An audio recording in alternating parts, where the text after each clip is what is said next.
Nessa manhã, eu quero iniciar te fazendo uma pergunta. Você já se viu em alguma situação ou em algum lugar na sua vida que te gerou uma certa confusão, aquela sensação de alguma coisa está errada? Eu não estou onde eu deveria estar, eu não estou fazendo o que eu deveria fazer. Sabe aquela sensação de que talvez lá na agenda do céu, no planejamento estratégico divino, talvez tenha tido algum equívoco, porque você pensa, puxa, não era isso que eu imaginava para a minha vida, não era isso que eu desejava, não era isso que eu vinha buscando, e de repente você se vê lá. Já se viu assim? Eu já me vi algumas vezes, poderia contar várias, mas vou começar contando uma. Para alguns não é a primeira vez, mas aí você faz cara de primeira vez e eu prometo ser breve, tudo bem? Era uma quinta-feira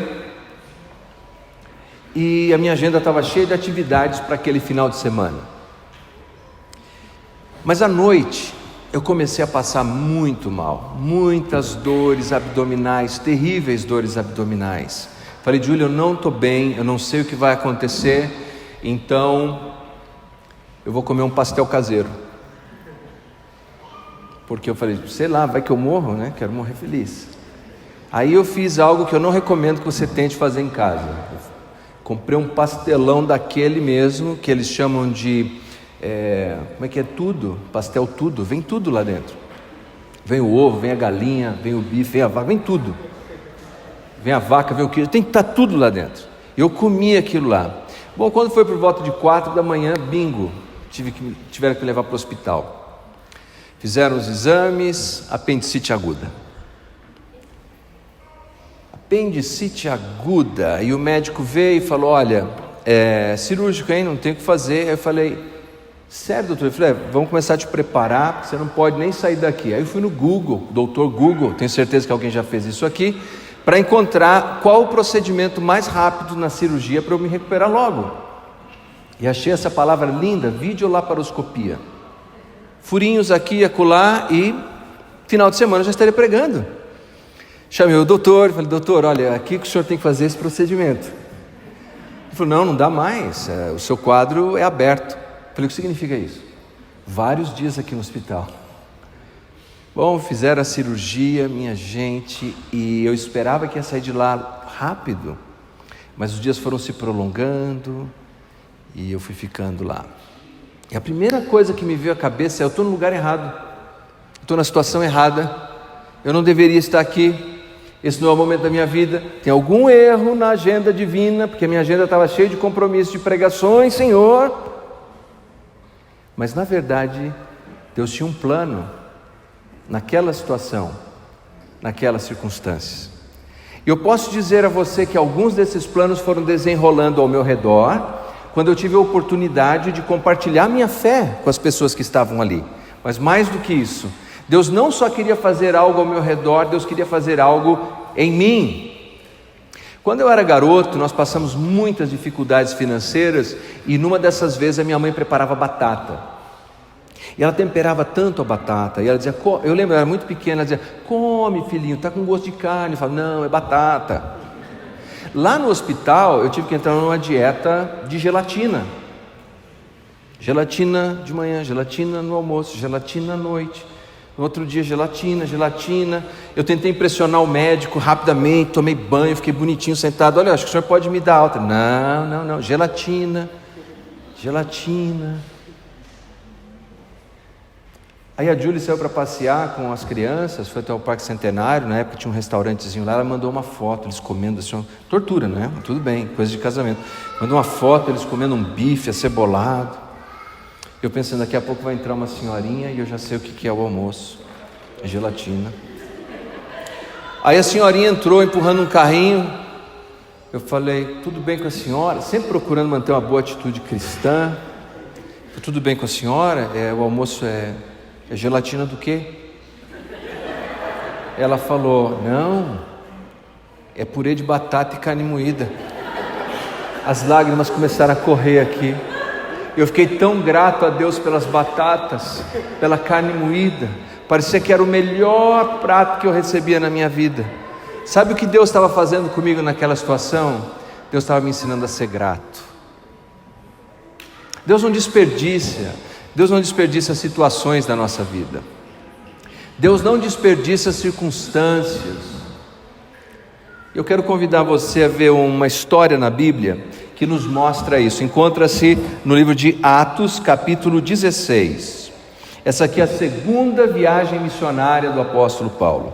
Atos, capítulo 16, a partir do versículo 6.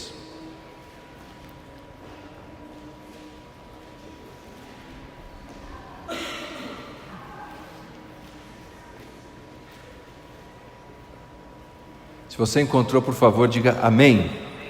A palavra de Deus diz assim: E percorrendo a região frígio-gálata, tendo sido impedido pelo Espírito Santo de pregar a palavra na Ásia, defrontando Mísia, eles tentavam ir para Bitínia, mas o Espírito de Jesus não o permitiu. E tendo contornado Mísia, desceram a Troade. À noite sobreveio a Paulo uma visão, na qual um varão macedônio estava em pé e lhe rogava, dizendo: Passa a Macedônia, ajuda-nos. Assim que teve a visão, imediatamente procuramos partir para aquele destino, concluindo que Deus nos havia chamado para lhes anunciar o Evangelho. O apóstolo Paulo é, sem dúvida alguma, um dos homens mais prodigiosos que nós conhecemos na história do cristianismo. Mesmo pessoas que sequer acreditam em Deus, que são materialistas históricos, são ateus, eles dizem que o apóstolo Paulo mereceria ganhar um prêmio Nobel de comunicação. Porque o apóstolo Paulo foi o homem que abriu as portas do evangelho para o mundo não judeu. Foi ele, um dos maiores missionários da história, se não o maior missionário da história. Mas você notou o texto? Que ele queria ir para um determinado lugar para pregar o evangelho, e o texto diz que ele foi impedido pelo Espírito Santo. E então ele decide que ele quer ir para um outro lugar, fazer uma coisa boa, pregar o evangelho, e ele é impedido pelo Espírito Santo. Agora pense nisso, a palavra apóstolo significa enviado. Aquele que é enviado, aquele que vai pregar. A palavra missionário, que vem da raiz da palavra missio, que é aquilo que você dispara para um determinado lugar, é o mesmo sentido, alguém que é enviado, alguém que é disparado para ir. Agora temos um homem que deseja ir, que deseja pregar, e ele é impedido pelo Espírito Santo. Paulo está numa situação que faria com que qualquer um de nós tivesse sobre as nossas cabeças um enorme ponto de interrogação. Eu estou no lugar errado, ou Deus errou alguma coisa, tem algo desajustado na agenda do planejamento estratégico divino, eu não estou onde eu deveria estar. E algumas vezes para nós, esse lugar onde nós estamos, que nós achamos que não deveríamos estar, pode ser uma crise financeira. Eu não deveria estar nessa crise financeira. Para outros é um problema de relacionamento pessoal, eu não deveria estar nessa crise de relacionamento. Para outros é um problema de saúde, eu não deveria estar nesse problema de saúde. Podem ser tantas coisas que nós estamos vivendo e pensando: alguma coisa está errada, o que está acontecendo aqui? Será que fugiu do controle de Deus? Impedido. Como o apóstolo Paulo foi impedido? O prodigioso apóstolo Paulo foi impedido. Como é que ele entendeu que o Espírito Santo lhe estava impedindo de ir? O texto não nos diz com clareza como é que o Espírito Santo comunicou-se com o apóstolo Paulo para dizer que ele não deveria ir, por exemplo, para a Ásia, onde ele desejava. Como é que será que Deus comunicou com ele? Por uma visão, por um profeta? O texto não nos diz. Mas há, penso eu, uma dica no texto. Se você ler com atenção, o autor, está comigo aí, diga amém.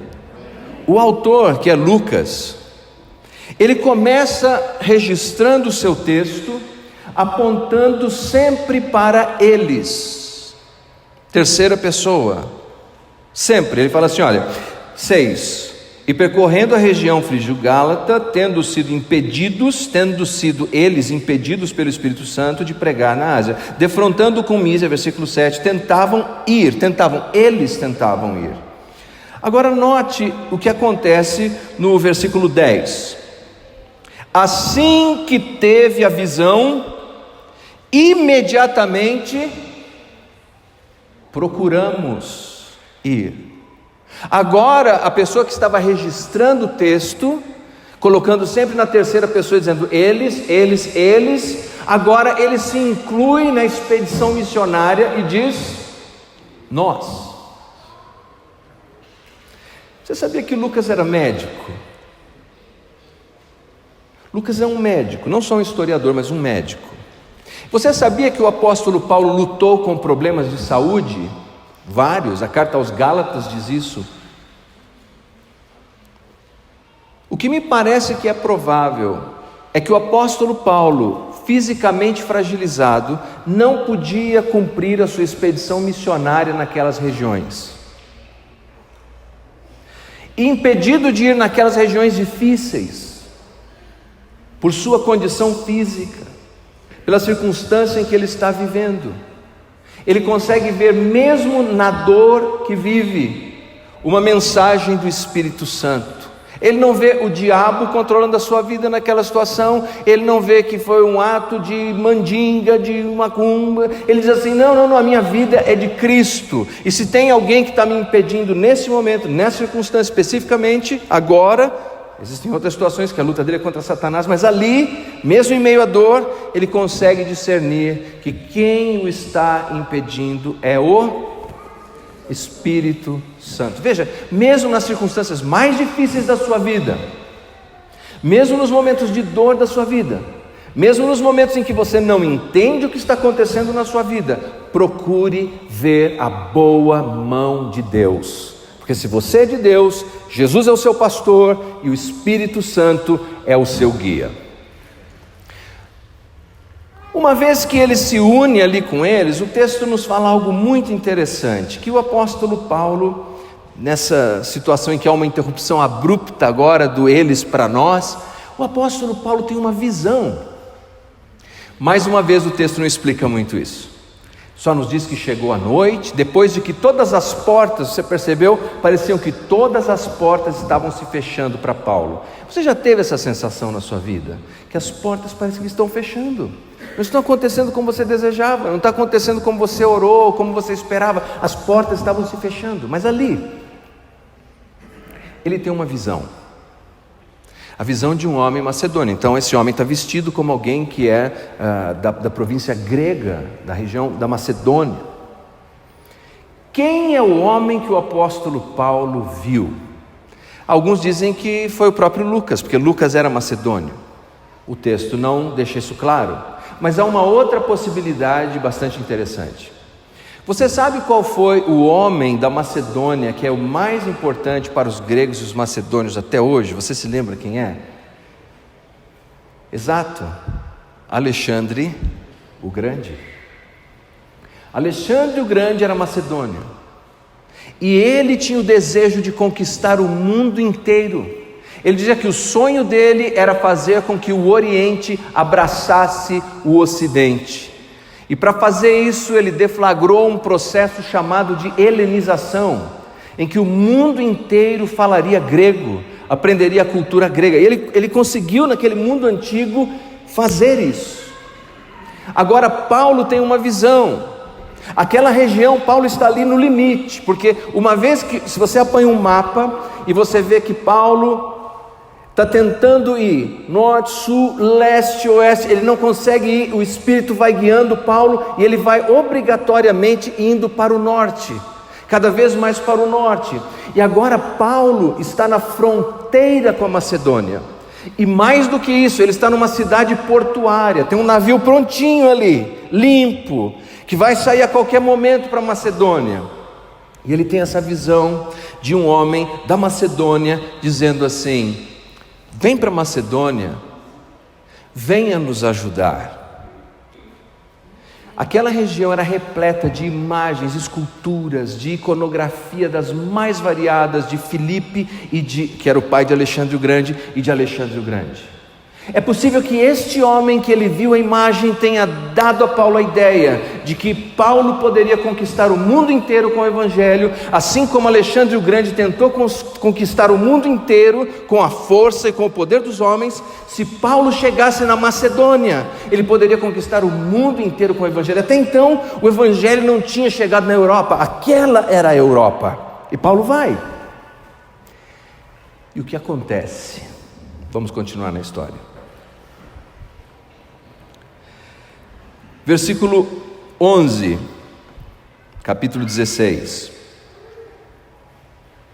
Eles atravessam o mar Egeu e o texto diz assim: tendo, pois, navegado de Troade, seguimos em direitura a Samotrácia no dia seguinte, a Neápolis, e dali a Filipos, cidade da Macedônia, primeira do distrito e colônia nesta cidade. Permanecemos alguns dias.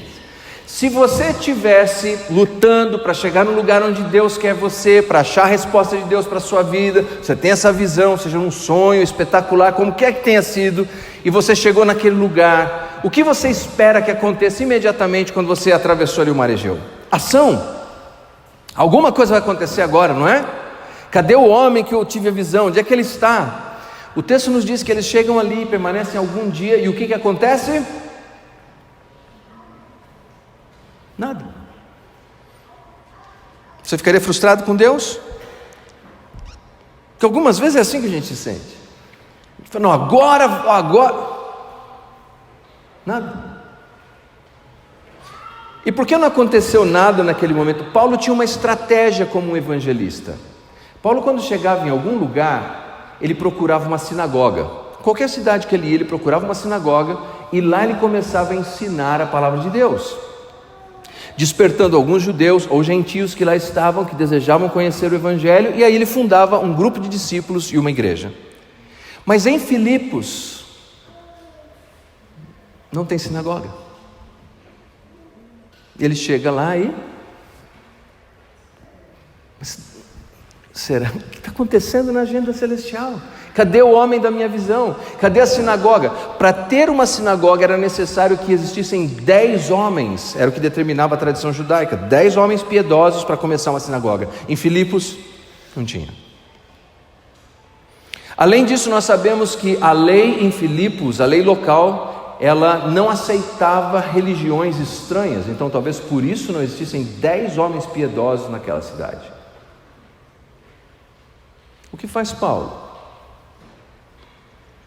Versículo 13. No sábado, saímos da cidade para junto do rio, onde nos pareceu haver um lugar de oração. E assentando-nos, falamos às mulheres que para ali tinham concorrido. Uma pausa. Nós sabemos da tradição judaica que se numa cidade não existisse uma sinagoga, um lugar de encontro desses homens judeus, eles deveriam procurar algum lugar para oração. E normalmente eles procuravam as margens de algum rio, por várias razões que não nos importa nesse momento. É exatamente o que Paulo faz. Ele vai até as margens desse rio, e quando ele chega lá, ele encontra um grupo de mulheres. Cadê o homem da visão? Não tem. É um grupo de mulheres que desejam conhecer a Deus, de mulheres que desejam crescer no conhecimento de Deus. O texto continua, versículo 14. Certa mulher chamada Lídia, da cidade de Tiatira, vendedora de púrpura, temente a Deus, nos escutava. O Senhor lhe abriu o coração para atender às coisas que Paulo dizia, e depois de ser batizada, ela e toda a sua casa, nos rogou dizendo: se julgais que eu sou fiel ao Senhor, entrai em minha casa, e aí ficai, e nos constrangeu a isso. Você se lembra que Paulo, ele é um rabino de origem. Paulo era membro de um dos partidos religiosos mais radicais dos seus dias, que eram os fariseus. Paulo era um homem radicalizado antes da sua conversão. E os rabinos, mulheres, os rabinos diziam que era melhor queimar a lei do que ensinar uma mulher. O rabino dizia isso. Melhor queimar a lei do que ensinar uma mulher. O apóstolo Paulo, que vem desse radicalismo farisaico, conheceu a Jesus. E ninguém na história humana valorizou e valoriza tanto as mulheres como Jesus. Jesus foi quem elevou a mulher. A história das mulheres na sociedade pode e deveria ser dividida entre antes de Cristo e depois de Cristo. E esse fariseu, tão transformado pelo Evangelho de Jesus, quando ele chega às margens daquele rio, ele encontra não um homem, não Alexandre o Grande, não um líder de sinagoga, mas um grupo de mulheres, e ele ensina para elas a palavra de Deus. E uma dessas mulheres, chamada Lídia, abre o seu coração. O texto nos diz que ela é temente a Deus, ou seja, ela tem interesse nas coisas de Deus, é um termo técnico, especialmente no Deus verdadeiro, Deus de Israel, e Deus toca o coração dela, e ela se converte de uma maneira tão especial. Ela é batizada, e toda a sua família, toda a sua casa é batizada.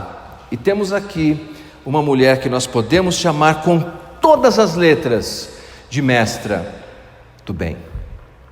Sabe por quê?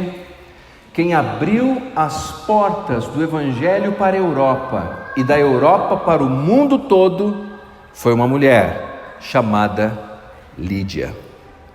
Deus estava guiando Paulo para alcançar uma mulher que mudaria a história da Europa. E para você ter uma ideia, entre os cristãos ortodoxos gregos, eles têm capelas e templos em homenagem a Lídia. Eles têm mosaicos de Lídia, porque eles sabem que depois do apóstolo Paulo ali, ela é a mulher mais importante. Quais são as lições que nós tiramos? O texto nos diz que ela era uma vendedora de púrpura. Agora, a púrpura era um negócio caro. Para você ter uma ideia, em dinheiro de hoje, que a gente está gravando, então hoje, para você que vai assistir isso no futuro, nós estamos no ano 2020, nesse momento Jesus ainda não voltou. Bom, enfim, hoje custaria mais ou menos R$1.000 para você tingir 450 gramas de tecido com púrpura. Uns R$1.000. Essa mulher é empreendedora, ela é conhecida como a vendedora de púrpura. Ela é uma mulher dedicada no que ela faz. E quando ela é conhecida como uma vendedora de púrpura, é porque ela vende bem, é porque ela faz bem. Eu gostaria de propor o seguinte: primeiro, Lídia é uma mulher que faz com amor aquilo que lhe vem à mão. Ela faz com amor. Ela é reconhecida por isso não como algo negativo. Ela é reconhecida por isso como um adjetivo, como algo positivo. Lídia é a vendedora de púrpura. Ela é uma mulher de respeito. Ela é uma mulher que faz bem o que faz com dedicação o que faz. A segunda coisa que nós podemos notar na vida dela nesses poucos versículos é que ela é uma mulher que ama o seu lar. Porque quando ela se batiza, quem se batiza com ela? Toda a sua casa, toda a sua família. Ela é uma mulher que, e amar o seu lar não é amar as paredes, é amar as pessoas da sua casa. As pessoas da sua casa se sentem amadas. Deixa eu dizer qual é o grande dilema que nós vivemos hoje. É que as pessoas da nossa própria casa, da nossa própria família, não se sentem amadas. Mas ouça bem o que eu estou dizendo. Eu não estou dizendo que você não ama. Eu estou dizendo que as pessoas não se sentem amadas. Amar é uma coisa, fazer o outro se sentir amado é outra. Porque para o outro se sentir amado existem tantos elementos complexos no processo, não é assim? Tem marido que diz assim: ah não, eu amo minha esposa, eu faço a compra do mês e deixo lá na despensa. E tem mulher que diz: não, eu amo meu marido, eu até lavo a cueca dele. Mas isso não é o suficiente para que o outro se sinta amado. Lídia, ela cuida desse ambiente da sua casa como quem ama a sua casa. Por isso, quando ela crê em Jesus, vai para Jesus e é batizada para professar publicamente Jesus, toda a sua família se sente tão atraída por aquilo. Porque se nós amamos as nossas famílias e a nossa família se sente amada, quando nós temos a ousadia de dizer a eles que Jesus é a melhor opção para as suas vidas, eles vão acreditar ou não? Se eles tiverem certeza que nós os amamos e nós dissermos que Jesus é a melhor alternativa para a vida deles, eles não vão ter dúvida disso. Lídia, ela faz com amor as coisas que ela faz, e Lídia ama a sua casa, Lídia ama a sua família. Mas há um outro elemento interessante aqui. Obviamente Lídia ama a Deus, porque quando o texto diz que ela é temente a Deus, é uma outra forma de linguagem para dizer que ela ama quem Deus é, e ela ama os desejos de Deus. Você já deve ter visto o livro de Gary Chapman chamado As 5 Linguagens do Amor. Já ouviram falar? Bom, mas só para situar, caso você não tenha ouvido, o Gary Chapman desenvolveu uma teoria que parece relativamente boa. Ele diz o seguinte: cada pessoa tem um jeito de amar. Tem gente que gosta de receber presentes. Quem gosta de receber presente aqui? Deixa eu ver. Olha aí, vários gostam. Mas tem gente que gosta de receber serviços. Gosta que fala: ó, amor, estou lavando a louça. Ai, eu me sinto tão amada. Quem gosta de receber serviços aqui? Já aproveita a hora de você dar a dica. Isso, ótimo. Tá vendo? Então,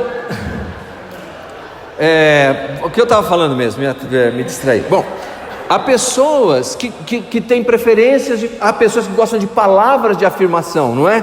É assim: você nunca me elogia. Quem aqui que gosta de receber palavras de afirmação?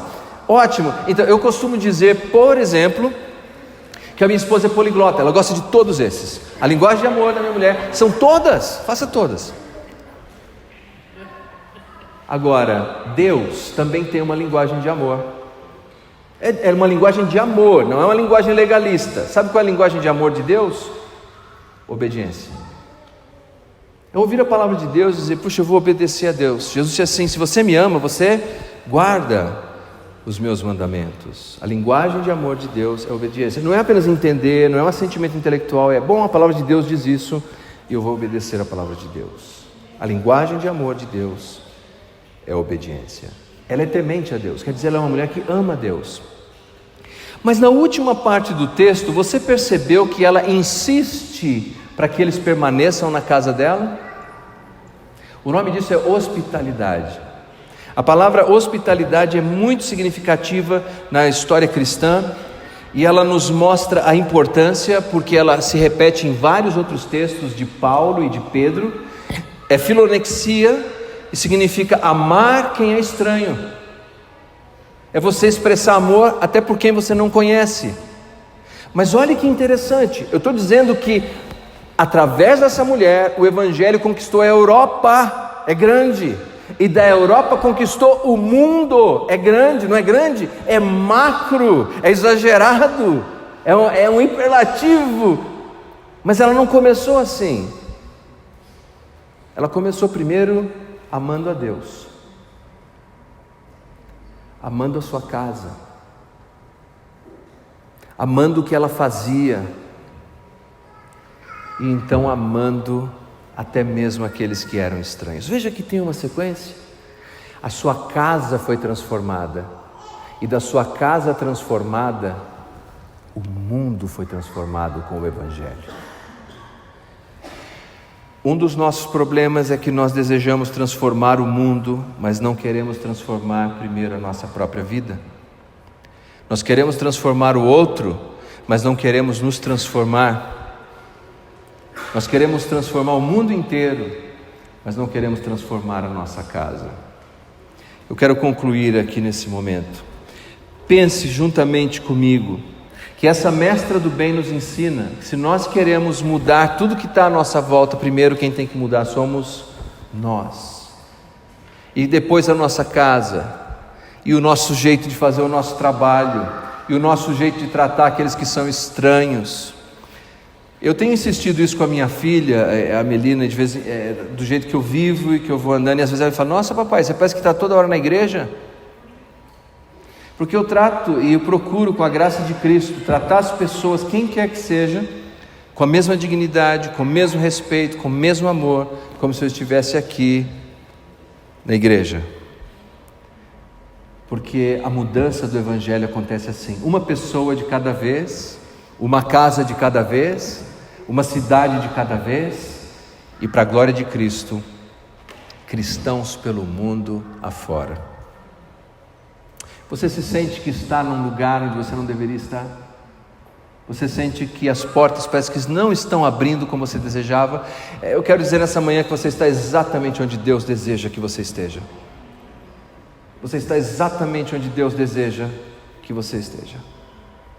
Então, nesse momento, abra o seu coração para a direção do Espírito Santo e pergunte ao Espírito Santo: Senhor, como então eu posso brilhar a Tua luz no meio de tudo isso? Como eu posso mudar, Senhor, no meio de tudo isso? Como eu posso expressar mais amor por Ti no meio de tudo isso? Como é que eu posso amar as pessoas da minha casa no meio de tudo isso? Como eu posso amar esse trabalho que me cansa no meio de tudo isso? Como eu posso amar as pessoas com quem eu encontro que eu nem conheço? Oferecer talvez um sorriso, um bom dia, ser diferente. Como eu posso fazer isso, Senhor? Não precisamos começar grande, queridos, mas não precisamos começar. É isso que aprendemos com as mestras do bem. Nós precisamos começar. E a maneira de começar é começar amando quem está à nossa volta. Eu conversava com a Júlia outro dia sobre essa esposa de um missionário. Ela disse que ela lutava tanto com aquele lugar, ela detestava o lugar onde estava. E um dia Deus tocou o coração dela e disse: você precisa amar aqui, você precisa amar esse povo.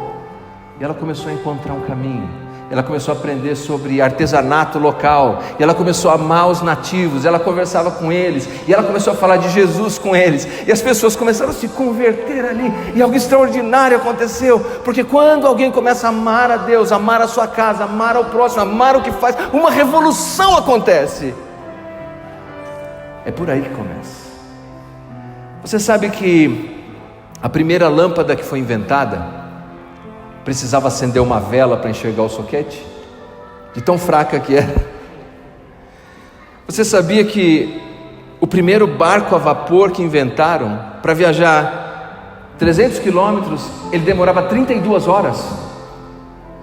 Você sabia que o 14 bis, o primeiro voo que eles fizeram, isso sem falar dos concorrentes irmãos Wright, ele voou por apenas